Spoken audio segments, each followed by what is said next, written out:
Hello, welcome, and thanks for watching this video. As some of you may know, the devs surprised us a little bit by dropping the experimental 1.03 patch over the weekend.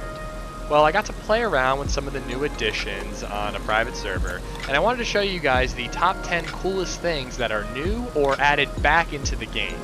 I hope you enjoy, and if you do, I hope you subscribe. Number 1 is the VSS Rifle, which is now back. It takes 939 ammunition, has a 10-round magazine, and uses the PSO-1-1 scope. It also has armor-piercing rounds, which I'm really excited to test out. Let's take a look at the firing and reload animations.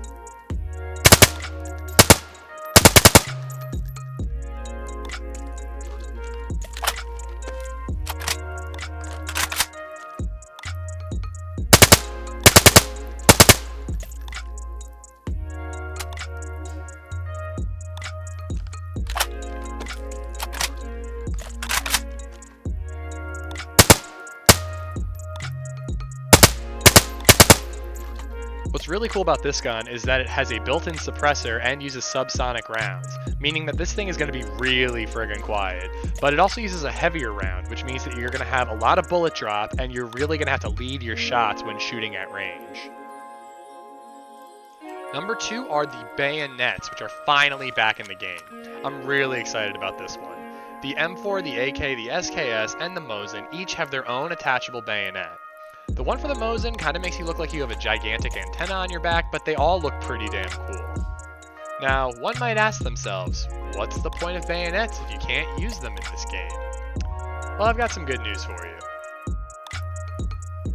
Number 3 is Gun Melee.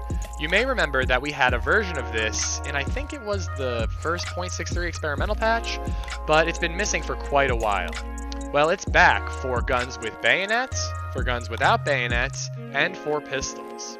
This is going to be a really nice way for you to keep your gun out in military areas, but still be able to deal with the pesky infected when they get on your ass. The one thing I will say is that the M4 bayonet didn't seem to do all that much damage, but I'm sure it'll be tweaked. Number 4 is the Tracer rounds, which are available in 5.56x45, which is for an M4, 7.62x39, which is for an AKM or an SKS, 7.62x54, which is a Mosin round, and then the 308 Winchester rounds. Now, I couldn't really see them all that well when I was shooting it during the day, but I was able to see the bullet travel and even the ricochets when I shot them at night.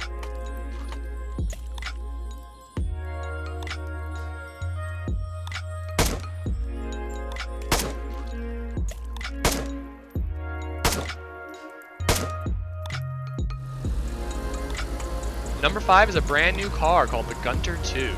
It's the same as the Lada and the sedan in that it requires a spark plug, a car battery, a radiator with water, and gasoline in order to drive. Currently, you don't need motor oil for cars, but I'm sure that'll be back soon. Now, even with my shitty driving, it handled pretty well. But I was the only person on a fresh server, and this is DayZ after all, so it's important to be careful anytime you're dealing with cars.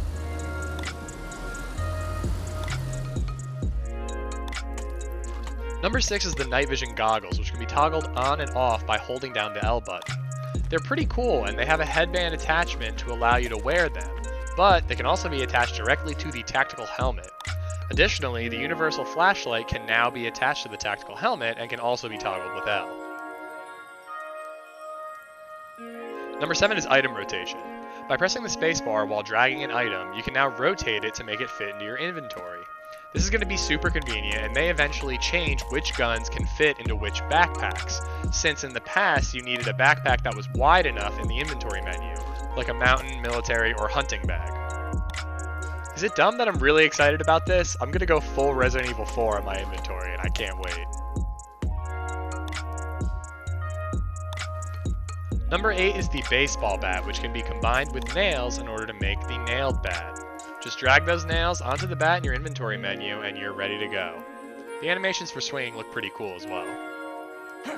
While I'm on it, I'll mention one thing that I'm not super thrilled about, but I'm sure will be changed soon. Right now, the way Melee works, you can't turn your character while you're swinging. You can only turn in between swings of an axe or knife or a baseball bat. Again, this is an experimental patch. I'm sure they're going to tweak it, I'm sure there'll be changes, and it'll be sorted out eventually.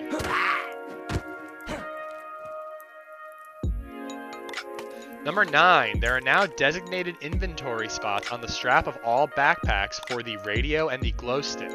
Just drag the radio or the glow stick to the 2 dots in the inventory menu on your bag, and they're going to be attached to your bag and fully functional.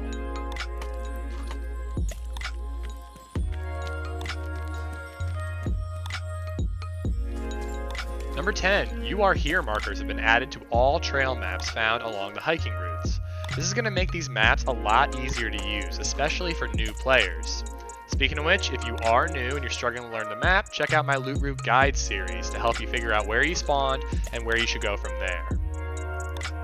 There's a lot more to the 1.03 experimental patch. You can read the full patch notes by clicking on the link in the description below, or you can check it out for yourself by going into Steam, right-clicking on DayZ, going to Properties, Betas, and then selecting the experimental testing patch. You'll download the patch and be ready to go. Just make sure that you're selecting a server that's running the experimental build. Well, that's it for this video. I hope you enjoyed, and if you did, please subscribe and check out my other guide videos and my PvP adventure videos. Later, everybody.